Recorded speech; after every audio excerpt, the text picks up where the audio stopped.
Hello दोस्तों, नमस्कार। मौसम चलावास में आपका स्वागत है। बात करेंगे राजस्थान के मौसम के बारे में, जिसमें आपको बताएंगे कि अगले 24 घंटों के दौरान कैसा रहेगा राजस्थान के क्षेत्र में मौसम। तो अभी यहाँ पर देख सकते हैं, पाकिस्तान के लगभग दक्षिण पूर्व की ओर एक एंटी साइक्लोन बना है, यानी राजस्थान के लगभग जैसलमेर के पश्चिम की ओर एक एंटी साइक्लोन बना हुआ है, और एक जो है राजस्थान के दक्षिण पूर्व की ओर यानी मध्य प्रदेश के लगभग दक्षिण पश्चिम भागों की ओर एक एंटी साइक्लोन है, जो धीरे धीरे जो है दक्षिणायन हो रहा है, यानी महाराष्ट्र की तरफ बढ़ रहा है। और एक और एंटी साइक्लोन जो है आगे छत्तीसगढ़ और झारखंड के आसपास के क्षेत्रों तक बना हुआ है, यानी पूर्वी भारत पर भी एक एंटी साइक्लोन का असर है।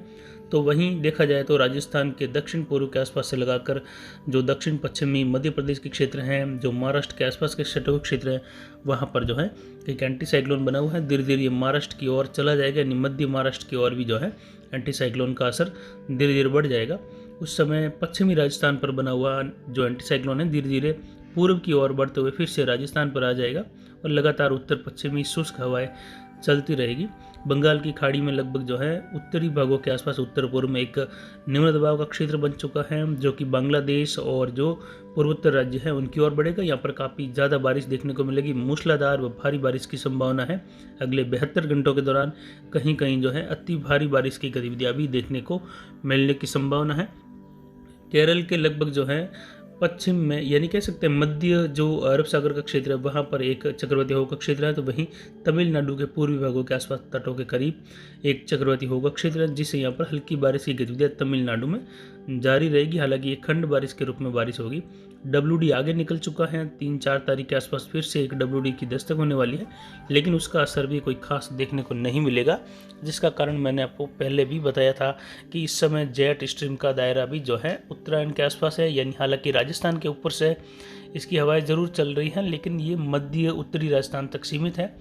और जो एंटी साइक्लोन राजस्थान के आसपास बने हुए हैं, ये भी जो है इसके विपरीत काम कर रहे हैं। तो यानी जब लगभग ये जेट स्ट्रीम का दायरा पूरी तरीके से गुजरात के मध्य भागों तक पहुंच जाएगा, लगभग 9-10 नवंबर के आसपास से लगाकर, उस समय ये जेट स्ट्रीम आगे भी जो है इसी तरीके से नीचे आती रहेगी, महाराष्ट्र तक के क्षेत्रों तक आती रहेगी। तो उस समय ज़्यादा जो है गतिविधियाँ जो असरकारक होती हैं या फेवरेबल हो जाती हैं WD के लिए, लेकिन उस समय WD भी जो है बनकर उस समय आना चाहिए, ताकि रास्ता उस समय नीचे तक होता है महाराष्ट्र तक, तो वहाँ पर जो है WD राजस्थान की ओर से भी गुजर सकते हैं, जिससे राजस्थान से बारिश की गतिविधियाँ होने की संभावनाएं बन जाती हैं। फिलहाल देखा जाए तो एंटी साइक्लोन यहाँ पर नहीं होना चाहिए उस समय, यानी उसी समय एंटी साइक्लोन भी नहीं होना चाहिए, नहीं तो उससे जो है विपरीत असर पड़ता है। कोई भी जो है परिसंचरण तंत्र बनता है तो उसको नमी वाली हवाएं अरब सागर से नहीं मिल पाती है, नहीं जो है वो इतने प्रभावी रूप दिखा पाता है WD के साथ में। तो यानी कुल मिलाकर उस समय एंटी साइक्लोन भी जो है उत्तर पश्चिम भारत पर नहीं होने चाहिए, न ही गुजरात, न पाकिस्तान, न राजस्थान पर। और उसी समय जो है जेट स्ट्रीम भी दक्षिणायन हो, और मुख्य बात उस समय WD आए। ये तीनों गतिविधियाँ जब हो जाती हैं तो उस समय WD असरकारक, या जो है जिसको बोल सकते हैं कि ये WD जो है इस बार सक्रिय WD आया है। हालांकि इससे बहुत ज़्यादा सक्रिय और मजबूत WD की गतिविधियाँ भी हो सकती हैं, और मध्यम भी होती हैं, तो भी जो है मावठ की गतिविधियाँ राजस्थान में देखने को मिल जाती हैं। उत्तरी राज्यों पर बर्फबारी मध्यम से भारी भी देखने को मिलती है, लेकिन जब बहुत मजबूत WD आ जाता है, बहुत सक्रिय WD आ जाता है, जिसका दायरा बड़ा होता है, तो उस समय जो है एंटी साइक्लोन नहीं होने के कारण जो परिसंचरण तंत्र राजस्थान पर बनता है उत्तर पश्चिमी राजस्थान से लगाकर, तो वह भी काफ़ी जो है सक्रिय हो जाता है। तो उस समय काफ़ी ज़्यादा बारिश की गतिविधियाँ, तेज़ बारिश या मूसलाधार बारिश के साथ कहीं कहीं ओलावृष्टि की गतिविधियाँ, और जो उत्तरी राज्य हैं वहाँ पर भारी से बहुत भारी बर्फबारी या भारी तूफानी बर्फबारी भी देखने को मिलती है। तो उसके लिए जो गतिविधियाँ हैं वह केवल, जैसा कि हमने बताया कि उस समय WD भी आना चाहिए, जेट स्ट्रीम दक्षिणायन होना चाहिए, और एंटी साइक्लोन नहीं होना चाहिए। अभी तक ऐसी गतिविधियाँ नहीं बन पाई हैं। अगर 2 फेवरेबल होती है तो तीसरी एंटी साइक्लोन बना रहता है। तो आने वाले समय में उम्मीद है, जैसा कि हमने बताया कि 5 से लगाकर 10 जो 12 नवंबर तक का समय है, उस समय ये जेट स्ट्रीम भी और दक्षिणायन हो जाएगी। उस समय लगभग जो है जो ITCZ हैं वो भारत से जो है लगभग पूरी तरीके से केरल पर आ पहुंचेगी और केरल से लगाकर जो श्रीलंका का क्षेत्र है और भी दक्षिणायन जो क्षेत्र है यानी जो हिंद महासागर का क्षेत्र है वहाँ तक पहुँच जाएगी। तो उस समय तापमान गिर जाएगा और ज़्यादा जो है हाई प्रेशर बेल्ट यानी जो पश्चिमी जेट द्वारा राजस्थान तक असर दिखाएगी, गुजरात तक असर दिखाएगी उसी समय जो है। हालांकि ये गतिविधियाँ जैसा कि हमने पहले बताया कि 15 से 20 दिन पहले ही हो जानी चाहिए, लेकिन इस बार मानसून लेट जाने के कारण ये गतिविधियाँ अभी काफ़ी ज़्यादा लेट हुई है। इन्हीं गतिविधियों के कारण जो उत्तर पूर्वी मानसून है वह भी जो है पहले दस्तक दे देना चाहिए, लेकिन अभी तक जो है कोई खास गतिविधियाँ या इसको जो है पूर्ण दस्तक नहीं मान सकते हैं, जो कि नहीं हुई है। केवल जो है उत्तरी पहाड़ों के आसपास उत्तर पश्चिमी मानसून दस्तक है, जो कि लगभग 5 से लगाकर 10 नवंबर के बीच में हो जाएगी। फिलहाल बात करते हैं राजस्थान के दक्षिण पूर्वी क्षेत्रों से कि यहाँ पर मौसम कैसा रहेगा अगले 24 घंटों के दौरान। यहाँ पर भीलवाड़ा, राजसमंद, उदयपुर, डूंगरपुर, बांसवाड़ा, प्रतापगढ़, चित्तौड़गढ़, कोटा, बूंदी, बारां, झालावाड़ सभी क्षेत्रों में मौसम शुष्क व साफ रहेगा। कहीं कहीं बादल हल्की परत वाले बन सकते हैं और कुछ जो है धुंध जैसा माहौल भी बना रह सकता है। कुछ प्रदूषण जैसा माहौल भी जो है यानी जो वायु प्रदूषण है उसके भी बने रहने की संभावना है। मौसम शुष्क व साफ रहेगा। उत्तर पश्चिमी शुष्क हवाएं चलेगी। तापमान लगभग 16 से 18 डिग्री के आसपास दर्ज किए जाने की संभावना है। इसके बाद बात करते हैं उत्तर पूर्वी राजस्थान की। यहाँ पर झुंझुनू, सीकर, अजमेर, टोंक, सवाई माधोपुर, करौली, धौलपुर, भरतपुर, दौसा, जयपुर, अलवर लगभग सभी क्षेत्रों में मौसम शुष्क व साफ रहेगा। उत्तर पश्चिमी शुष्क हवाएं चलती रहेगी। तापमान जो है लगभग 13 से लगाकर 15 डिग्री के आसपास दर्ज किया जाने की संभावना है। तो अधिकतम तापमान जो है 29 से 30 डिग्री के आसपास रहने की संभावना बनी हुई है। कुछ जो है वायु प्रदूषण भी यहाँ पर रहने की संभावना है। धुंध जैसा माहौल रहेगा पर मौसम शुष्क व साफ रहेगा। फसल बुवाई के लिए अनुकूल समय है। इसके बाद बात करते हैं राजस्थान के उत्तर पश्चिमी क्षेत्रों की।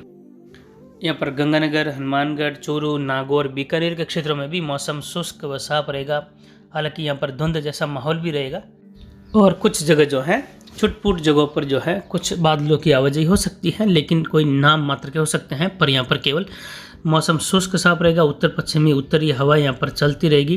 तापमान जो है लगभग 13 से 14 डिग्री के आसपास, न्यूनतम अधिकतम तापमान 28 से लगाकर 30 डिग्री के आसपास दर्ज किए जाने की संभावना है। इसके बाद बात करते हैं राजस्थान के दक्षिण पश्चिमी क्षेत्रों की।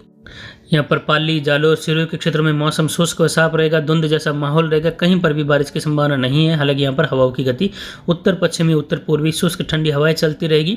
जोधपुर, जैसलमेर, बाड़मेर में भी मौसम शुष्क व साफ रहेगा। कहीं पर भी जो है आने वाले समय फिलहाल कोई खराब मौसम की संभावना अगले 7 दिनों तक नहीं है। यानी लगभग मौसम एक सप्ताह नवंबर का लगभग शुष्क रहेगा। हालांकि 5-6 नवंबर के आसपास से लगाकर कुछ हलचल हो सकती हैं। जब जेट स्ट्रीम दक्षिणायन होगी तो उस समय कुछ बादल बन सकते हैं। तो कुछ बढ़ते हुए बादल भी देखे जा सकते हैं। उस समय कुछ WD का असर भी जो है 3-4 से लगाकर 7 के बीच में रहेगा। उस वजह से बादलों की आवाजाही भी जो है उत्तरी राजस्थान से लगाकर उत्तर पश्चिम, दक्षिण पश्चिम में हो सकती है, पर कोई खास असर देखने को नहीं मिलेगा। हालांकि बादलों की आवाजाही बढ़ जाएगी। उस समय उत्तरी राजस्थान के किसानों से लगाकर दक्षिण पश्चिमी राजस्थान, उत्तर पूर्वी किसानों तक जो है ये एक अनुभव या उनको एक ऐसा एहसास होगा कि कुछ हलचल जो है उत्तर पश्चिमी मानसून की हो रही है। यानी WD की गतिविधियाँ, उत्तर पश्चिमी मानसून जो होता है उसकी गतिविधियाँ कुछ होने लगी हैं या कुछ बदलाव होने लगा है। यहाँ पर तापमान देखा जाए तो पाली में जो है जो चलवास मारोड जंक्शन का आज का न्यूनतम तापमान 1 नवंबर का 13 डिग्री दर्ज किया गया, जो कि अब तक का सबसे कम है। और अधिकतम तापमान यहाँ पर 31 डिग्री दर्ज किया गया। अगले 24 घंटों के दौरान अनुमान है कि 13 से लगाकर 14 डिग्री तक तापमान न्यूनतम दर्ज किया जाने की संभावना पाली के क्षेत्र में है। तो अधिकतम तापमान जो है 29 से लगाकर 31 डिग्री तक रहने की संभावना है। तो वहीं सिरोही, जालोर के क्षेत्र में भी जो है तापमान न्यूनतम 16 से लगाकर 18 डिग्री के आसपास दर्ज किए जाने की संभावना है। तो अधिकतम तापमान 30 से 32 डिग्री के आसपास। जोधपुर, जैसलमेर के क्षेत्र में भी जो है लगभग 17 से 19 डिग्री न्यूनतम तापमान। तो अधिकतम तापमान यहाँ पर जो है 30 से 32 डिग्री के आसपास दर्ज किए जाने की संभावना है। बाकी के क्षेत्र में देखा जाए तो उत्तरी राजस्थान से जो है तापमान लगभग 15 से कम ही रहेगा न्यूनतम, और अधिकतम भी जो है लगभग 30 डिग्री के आसपास ही रहने की संभावना बनी हुई है। ये तापमान लगभग एक सप्ताह के दौरान 1-2 डिग्री ऊपर नीचे होता रहेगा। हालांकि इसमें ऊपर ज़्यादा बढ़ने की संभावना कम है, तापमान गिरने की संभावना ही रहेगी। तो अभी की जानकारी के लिए इतना ही। आगे की जानकारी के लिए बने रहे हमारे चैनल पर। नमस्कार, जय हिंद, जय भारत।